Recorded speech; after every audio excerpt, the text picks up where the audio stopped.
In 2019, Dave Misso, Roberto Schwartzer, and Gargingo Domingo used a correlational research study.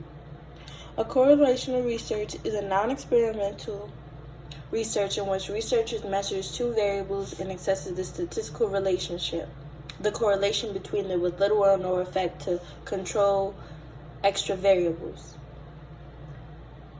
This research was on how perpetrators of domestic violence, once taken responsibility and accountability, were less likely to act at other crimes or activities.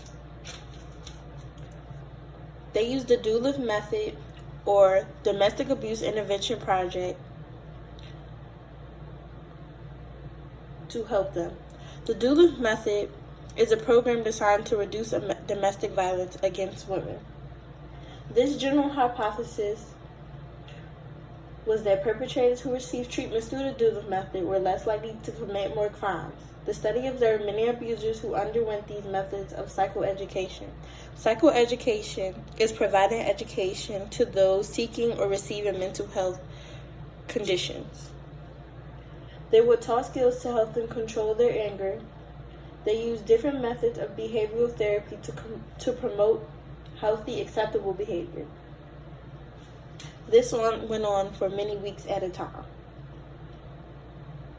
The experiment itself did not support the hypothesis above because it was concluded that the research effectiveness was inconsistent. That even though many participants completed the program, later on down the line, they were charged with many more crimes.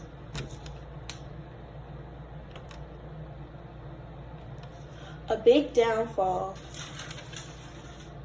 was metacognition.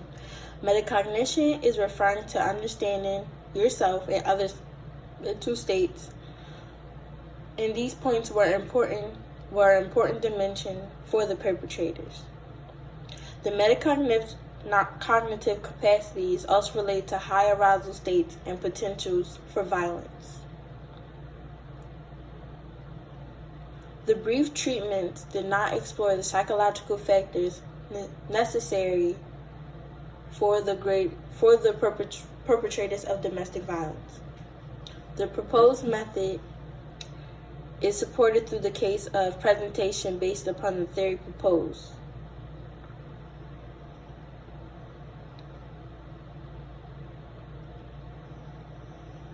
If future methods were right in the state and chose metacognitive capacity and also had other ways for perpetrators to deal with their domestic violence and not all go through the same treatment process with different levels of domestic violence. Therefore, I believe that there would have been a better outcome in the world.